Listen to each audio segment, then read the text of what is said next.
ಮೂಷಿಕವಾಹನ ಮೋದಹಸ್ತ ಸಾಂಬರಕರ್ಣ ವಿಲಂಬಿತ ಶೂದ್ರ ವಾಮನ ರೂಪ ಮಹೇಶ್ವರಪುತ್ರ ವಿಘ್ನ ವಿನಾಯಕ ಪಾದ ನಮಸ್ತೆ. ஜெய் கணேச பாகிமாம். ஸ்ரீ கணேச ரக்ஷமாம். ஸ்ரீ பகவதி யூடியூப் சேனல் நேயர்களுக்கு ஹரிஹர சர்மாவின் பணிவான நமஸ்காரங்கள். நம்மளோட சேனலில் பொறுத்தளவுக்கு ஒவ்வொரு பயிற்சிகள், அதாகப்பட்டது ராகு கேது பயிற்சி, குரு பயிற்சி, சனி பயிற்சி மற்றும் மாதாந்திர பயிற்சி மற்றும் வார பயிற்சி மற்றும் தினப்பயிற்சி போன்ற அத்தனையும் பார்த்துக்கிட்டு வரோம். அதே போல் கடந்த காலகட்டங்களில் சனி வக்ரத்தோடைய பயிற்சி பார்த்தோம். அந்த வழியில் நாம் இன்றைக்கி பார்க்க போகிறது பிரகஸ்பதியான குரு பகவான் வக்ரகதி அடையிறார். வக்ரம் அப்படின்னாக்க பின்னோக்கி செல்வது அப்படின்றது கிட்டத்தட்ட பலம் இழக்கிறதுக்கு சமானம் அப்படின்றது ஜோதிட சாஸ்திரத்தில். தனக்காரகனான குரு வக்ரம் அடைகிறது அப்படின்றது பெரும்பாலும் பெரும்பாலும் சிறப்பு கிடையாது. இருந்தாலும் ஒரு சில ராசிகளுக்கு நற்பலன்களையும் ஒரு சில ராசிகளுக்கு சில கெடுபலன்களையும் தரக்கூடியது. இப்போ நம்ம என்னென்னத்துக்கு இவர் பண்ணுவார், என்னைக்கு வராரு அப்படின்றத ஃபஸ்ட்டு பார்ப்போம். ஃபஸ்ட்டு இந்த குரு வக்ரம் ஸ்டார்ட் ஆகிறது அப்படின்றது 15/10/2024 செவ்வாய்க்கிழமை, குரோதி வருஷம் புரட்டாசி மாதம் 29ஆம் தேதி, மிருகசீர்ஷம் 2ஆம் பாதம் ரிஷப ராசியிலேருந்து அம்சத்தில் குரு பகவான் இருக்கிறது கன்னியா ராசியில் இருக்கார்.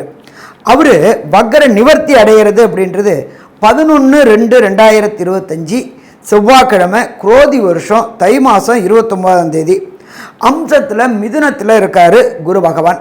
ரோகிணி நட்சத்திரம் 3ஆம் பாதத்தில் இருக்கார். இவர் எந்தெந்த ராசிகளுக்கு போயிட்டு வராரு அப்படின்னாக்க, அவர் இருக்கின்ற இடம் அப்படின்றத பொறுத்தளவுக்கு ரிஷபத்திலேயே இருக்கார். ஆனால் நவாம்சத்தில் பொறுத்தளவுக்கு அவர் மாறக்கூடிய நட்சத்திர பாதங்களை பார்ப்போம். மிருகசீர்ஷம் 2க்கு வராரு, அதுக்கடுத்தது மிருகசீர்ஷம் 1க்கு வராரு, அதுக்கடுத்தது ரோகிணி 4க்கு வராது, அதுக்கடுத்தது ரோகிணி 3க்கு வராரு. அப்போ சற்றேற குறைய கிட்டத்தட்ட 120 நாள் இந்த குரு வக்ரம் இருக்கக்கூடிய நாட்கள். இந்த 120 நாள் அப்படின்றது ஒரு சில பேருக்கு பொன்னான நாளாக இருக்கும், ஒரு சில பேருக்கு கொஞ்சம் கஷ்டம் கொடுக்கக்கூடிய நாளாக இருக்கும். ஏன்னா குருவே தனக்காரகன், குருவே திருமணத்திற்கு உண்டான ஏற்பாடு செய்யக்கூடியவன்.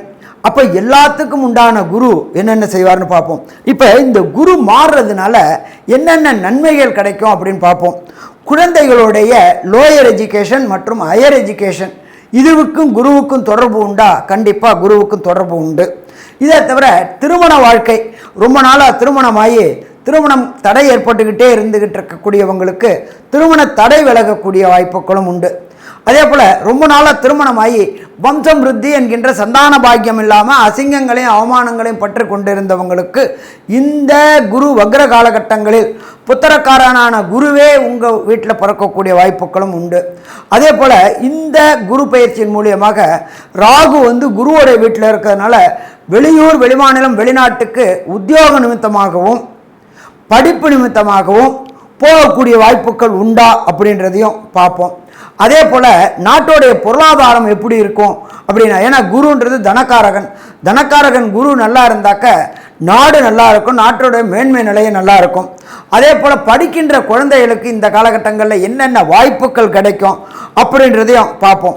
சரி, இந்த குரு வக்ரமாகிற அன்னைக்கு அந்த கோச்சாரம், அதாவது கோச்சாரம் அப்படின்னா அன்றைய தினத்தில் என்னென்ன கிரகங்கள் என்னென்ன நிலையில் இருக்காங்கன்றதை பார்ப்போமா. நிகழும் மங்களகரமான குரோதி வருஷம் புரட்டாசி மாதம் 29ஆம் தேதி, அதுக்கு சரியான ஆங்கில தேதி 15/10/2024 செவ்வாய்க்கிழமை காலையில் 10:06 குரு பகவான் வக்ரகதி அடைகிறார். இந்த வக்ரகதி அடையக்கூடிய காலகட்டங்களில் குரு பகவான் இருக்கிற நட்சத்திரம் மிருகசீர்ஷம் 2ஆம் பாதத்தில் இருக்கார். அதுலேருந்து அப்படியே நவாம்சத்தில் ஒவ்வொரு பாதமாக மாறி மாறி வரார். அப்போ இந்த 4 பாதங்களுக்கு வரார்.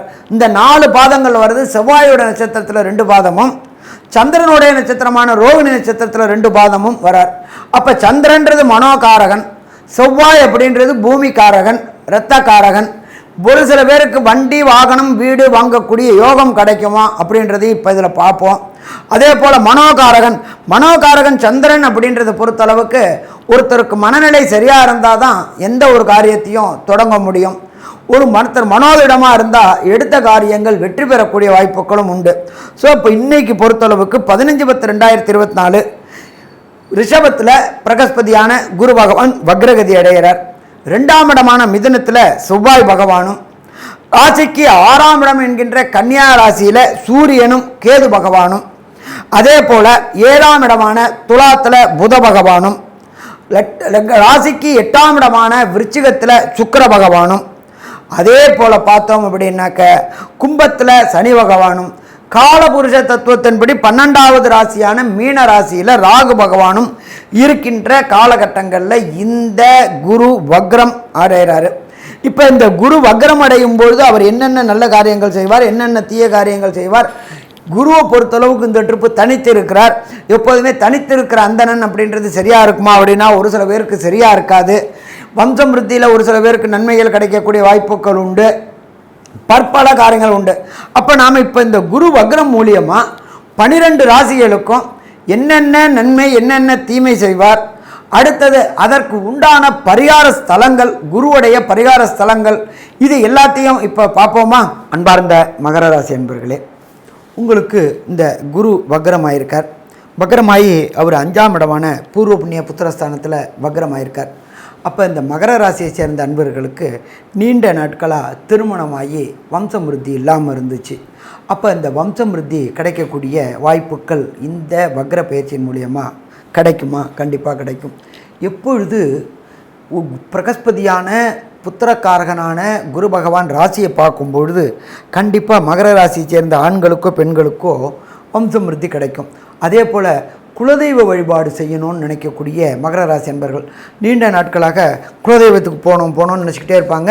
ஆனால் ஏதாவது ஒரு விதத்தில் தடை வந்துக்கிட்டே இருக்கும், புறப்புற டயத்தில் ஏதாவது ஒன்று வந்துக்கிட்டே இருக்கும். அப்போ அந்த தடைகள் அத்தனையுமே இந்த குரு வக்ர காலமான 120 நாட்களில் வாய்ப்பு கிடைக்கும். அப்போ வாய்ப்பு கிடைக்கும்போது குலதெய்வம் எப்பொழுதுமே எந்த ஒரு வீடு முன்னேறணும் அப்படின்னு சொன்னாலே குலதெய்வத்தோடைய ஆசீர்வாதம் இருக்கணும். குலதெய்வம் ஆசீர்வாதம் இருந்தால் தான் பித்திருக்களுடைய ஆசீர்வாதம், பித்திருக்கள்னால் மரித்தவங்களோட ஆசீர்வாதம். இதை தவிர இஷ்ட தெய்வங்கள் வீட்டுக்கு வரக்கூடிய நாளும் அந்த காலகட்டங்கள் தான். அப்படி ஏற்பட்ட உன்னதமான காலகட்டம் இந்த மகர ராசி என்பவர்களுக்கு இந்த 120 நாளும் இருக்குது. அப்போ அந்த 120 நாளையும் வரவேற்ப தயாராகும். அடுத்தது எப்பொழுதுமே முயற்சி தான் திருவினையாக்கும்ன்றது நம்மளுடைய சாஸ்திரம். அப்போ பிரகஸ்பதியான தனக்காரனான குரு பகவான் 5ஆம் இடத்துல இருந்துக்கிட்டு அவருடைய விசேஷ பார்வையாக உங்களுடைய ராசியை பார்க்கும்பொழுது வேலைக்காக முயற்சி செய்யும் அன்பர்களுக்கு வேலை கிடைக்கக்கூடிய வாய்ப்புகள் உண்டு. எப்பொழுதுமே வேலை கிடைச்சிச்சினாலே பாதி பிரச்சனை சால்வ் ஆகக்கூடிய வாய்ப்புகள் உண்டு. வேலை கிடைச்சவங்களுக்கு அதில் பணி நிரந்தரம் கிடைக்கக்கூடிய வாய்ப்புகள் உண்டு. நான் கான்ட்ராக்டாகவே வேலை பார்த்துட்ருக்கேன்னு சொல்லிகிட்டு இருப்பாங்க ஒரு சில பேர். ஏன்னா சனி பகவானுடைய ஆதிக்கம் உள்ளவங்க, அதனால் கான்ட்ராக்டில் வேலை பார்க்கக்கூடியவங்களுக்கு கன்ஃபார்ம் என்கின்ற பணி நியமனம், பணி உத்தரவாதம் கிடைக்கக்கூடிய வாய்ப்புகளும் உண்டு. அதோடு இல்லாமல் ப்ரமோஷனோட கூடிய பணவோட பதவி உயர்வு கிடைக்கக்கூடிய வாய்ப்புகளும் இந்த 120 நாளில் கிடைக்கக்கூடிய வாய்ப்புகள் உண்டு. அதே போல் தன்னுடைய செய்யக்கூடிய காரியங்களுக்கு ரெகக்னைஸ் எப்பொழுதுமே நம்ம என்ன பண்ணுவோம் அப்படின்னாக்க அங்கீகாரத்தை எதிர்பார்ப்போம். அந்த அங்கீகாரம் கிடைக்கக்கூடிய நாள் அப்படின்றது இந்த 120 நாளில் மகர ராசியை சேர்ந்த நண்பர்களுக்கு அங்கீகாரம் கிடைக்கும். தான் செய்கின்ற தொழிலில் கான்சன்ட்ரேட் கிடைக்கும். எப்போ ஒன்று செய்கிறோம்னாக்க அதில் கருத்தொற்றுமையோட மன ஒற்றுமையோட தொடர் முயற்சியோடு செய்யணும். விடாமுயற்சி விஸ்வரூப வெற்றி. அப்போ இந்த காலகட்டங்களில் மகர ராசியை சேர்ந்தவங்க எந்த முயற்சி தொட்டாலும் வெற்றி வெற்றி வெற்றின்னு கிடைக்கக்கூடிய காலகட்டங்கள். அப்போ நம்ம வெற்றியை வரவேற்க தயாராகுவோமா? கண்டிப்பாக தயாராகும். என்ன ஒன்று அப்படின்னாக்க 2ஆம் இடமான வாக்குஸ்தானத்தில் சனி பகவான் உட்கார்ந்துருக்கார். வாக்குஸ்தானாதிபதி வாக்குஸ்தானத்தில் இருக்கார். 3ல் ராகு இருக்கார். ராகு அப்படின்னாலே பிரம்மாண்டம் மற்றும் அதீத தைரியம் கொடுப்பார். இந்த மகர ராசிக்காரங்களை பொறுத்தளவுக்கு ஏற்கனவே அறம்னா குரம்பாங்க, குரம்னா குதிரம்பாங்க. இவங்க மனசில் என்ன இருக்குது அப்படின்றது அவனுங்களுக்கும் அவங்கள படைச்ச ஆண்டவனுக்கு மட்டும்தான் தெரியும். அப்படி ஏற்பட்டவங்க வாக்குஸ்தானத்தில் சனி பகவான் ஆட்சி பெற்றும் 3ஆம் இடமான கம்யூனிகேஷன் பாவத்தில் ராகுவும் இருக்கிறதுனால யாருக்கும் வாக்குறுதி கொடுக்கறத தவிர்ப்பது சிறந்தது. ஜாமீன் ஜவாப்பு போடுறத தவிர்ப்பது சிறந்தது. இது ரெண்டும் பண்ணினீங்க அப்படின்னாக்க நீங்கள் தான் அந்த பணத்தையே கட்ட வேண்டிய சூழ்நிலை வரும். அதே போல் யாருக்கும் லிட்டிகேஷன் ப்ராப்பர்ட்டியை வாங்கக்கூடிய வாய்ப்புகள் வந்தாலும் வாங்காதீங்க, குறைவாக வருதுன்ட்டு 1க்கு 4 முறை அந்த ப்ராப்பர்ட்டியை இது பண்ணுங்க. ஏன்னா தனம் இப்போ கொட்டோன்னு கொட்டக்கூடிய காலகட்டங்கள், கொட்டக்கூடிய தனத்தை கொண்டு விரயம் பண்ணிடக்கூடாது. அடுத்தது பார்த்தோம் அப்படின்னு சொன்னாக்க ராசிக்கு 8ஆம் இடத்தை பிரகஸ்பதியான குரு பகவான் பார்க்குறார். 8ஆம் இடம் அப்படின்றது மறைவு ஸ்தானம். அப்போ மறைவு ஸ்தானம் அதாவது லாட்ரி, ரேஸு, ஸ்பெக்குலேஷன் போன்ற துறைகளில் அபரிமிதமான லாபம் கிடைக்கக்கூடிய வாய்ப்புகள் உண்டு. அதே போல் வெளியூர், வெளிமாநிலம், வெளிநாடுகளுக்கு உத்தியோக நிமித்தமாகவும் ப்ரமோஷன் நிமித்தமாகவும் டெப்டேஷன் நிமித்தமாகவும் போகக்கூடிய வாய்ப்புகள் சாஃப்ட்வேரில் உள்ள ஹார்ட்வேரில் உள்ள துறையில் உள்ளவங்களுக்கு கிடைக்கும். அப்போ அதை பயன்படுத்திக்கணும். அப்போ பயன்படுத்திக்கக்கூடிய காலகட்டங்கள் இந்த 120 நாள் வருது. அதே போல் சாஃப்ட்வேர் துறையில் ஹார்ட்வேரில் புரோகிராமராக இருக்கிறவங்களுக்கு ரொம்ப நாட்களாக அவங்களுக்கு ரெகக்னைஸும் கிடைக்காம, அவங்களுக்கு பண வரவும் கிடைக்காம, அவங்களுக்கு பதவி உயர்வும் கிடைக்காம இருந்துச்சு. அப்படிப்பட்ட இருந்த சாஃப்ட்வேரில் ஹார்ட்வேர் புரோகிராமர்களுக்கு அத்தனை பேருக்கும் கண்டிப்பாக இந்த காலகட்டங்களில் பதவி உயர்வும் பண வரவும் கிடைக்கக்கூடிய வாய்ப்புகள் மிக மிக அதிகம். இதை தவிர பார்த்தோம் அப்படின்னாக்க சின்னத்திரை பெரிய திரை கலைஞர்கள் 9ஆம் இடம் அப்படின்றத பொறுத்தளவுக்கு, ராசிக்கு 9ஆம் இடம் அப்படின்றத பொறுத்தளவுக்கு இப்போ குருவோடைய பார்வை படலாம்னாலும் அந்த 9ஆம் இடம் உயர்வான இடத்துல இருக்கிறதுனால உயர்வு அப்படின்றது எஜுகேஷன் சம்பந்தப்பட்ட உயர்வு மற்றும் சின்னத்திரை பெரிய இளைஞர்களுக்கு பட வாய்ப்புகள் கிடைக்கக்கூடிய வாய்ப்புகள் கண்டிப்பாக உண்டு அப்படின்னே சொல்லலாம். இதை தவிர தொழிலதிபர்களுக்கு கேட்ட இடத்துல பணம் கிடைக்கக்கூடிய வாய்ப்புகள் உண்டு. ஏன் அப்படின்னாக்க லாபஸ்தானமான 11ஆம் இடத்தை, மகரத்துக்கு 11ஆம் இடத்தை பிரகஸ்பதியான தனக்காரகனான குரு பகவான் பார்க்குறார். வியாபாரத்தை விஸ்தீரணம் பண்ணணும், தொழிலை அபிவிருத்தி பண்ணணும் அப்படின்னு நினைக்கக்கூடிய மகர ராசி என்பவர்களுக்கு விருத்தி பண்ணக்கூடியதுக்கு உண்டான பொருளாதாரத்தில் ஏற்றமான கிடைக்கும். அரசாங்கத்துடைய முத்ரா லோன், மற்ற லோன்கள் அத்தனையும் கிடைக்கும். தொழிலுக்காக நீங்கள் போட்டிருந்த ட்ரேடிங்கில் போட்டிருந்த பணமும் அதிகமாக லாபம் கிடைச்சி வெற்றின்னு கிடைக்கக்கூடிய வாய்ப்புகள் உண்டு. அதே போல் இந்த வியாபாரிகள், சின்னத்துறை வியாபாரிகள், சின்ன வியாபாரிகள், அதாவது பெட்டிக்கடை வியாபாரிகள், மற்ற கடை வியாபாரிகள், இவங்கெல்லாம் நம்ம காலம் ஃபுல்லாக இப்படியே பெட்டிக்கடையிலே இருந்துருவோமா அப்படின்னு நினைக்கக்கூடிய வியாபாரிகளுக்கு வியாபாரத்தை அபிவிருத்தி பண்ணக்கூடிய வாய்ப்புகள், சின்ன கடையை பெரிய கடையாக போட்டு இன்டீரியர் டெக்கரேஷன்லாம் நல்லா பண்ணக்கூடிய வாய்ப்புகள் உண்டு. அதே போல் புதிய முயற்சிகள் மூலியமாக புதிய ஃப்ரான்ச்சைஸி எடுத்து வியாபாரம் பண்ணக்கூடிய வாய்ப்புகள் உண்டு. அதே போல் பார்த்தோம் அப்படின்னு சொன்னாக்க விசுவாசமான தொழிலாளர்கள், எப்பொழுதுமே நம்மளை பொறுத்தளவுக்கு அடுத்தவங்களை நம்பி செய்கிற தொழிலாக இருந்தால் அந்த தொழிலில் உள்ள தொழில் செய்யக்கூடியவன் விசுவாசமாக இருக்கணும். அவன் விசுவாசமாக இல்லை அப்படின்னு சொன்னாக்க நம்ம பயம் கலந்த பதற்றத்தோடையே அந்த தொழிலை செய்யணும். அப்போ அதில் முன்னேற்றம் இருக்காது. அப்போ இந்த 120 நாட்களுக்குள்ளார கண்டிப்பாக மகர ராசியை சேர்ந்த நண்பர்களுக்கு உண்மையான விசுவாசமான தொழிலாளர்கள் கிடைச்சி அதன் மூலியமாக தொழில் அபிவிருத்தி ஆகக்கூடிய வாய்ப்புகள் உண்டு. அதே போல் மருந்து சம்பந்தப்பட்ட வியாபாரிகள், அதாவது குழந்தைகளுக்கு ஃபுட் சம்பந்தப்பட்ட தயாரிக்கக்கூடிய ஃபுட் ப்ராடக்ட் தயாரிக்கக்கூடிய வியாபாரிகள் மற்றும் இரும்பு, ரசாயனம், கெமிக்கல் போன்ற தொழில்கள் செய்யக்கூடிய அத்தனை வியாபாரிகளுக்கும் இந்த குரு வக்ரமான காலகட்டம் வெற்றி கிடைக்கக்கூடிய காலகட்டம்னு சொல்லலாமா? கண்டிப்பாக சொல்லலாம்.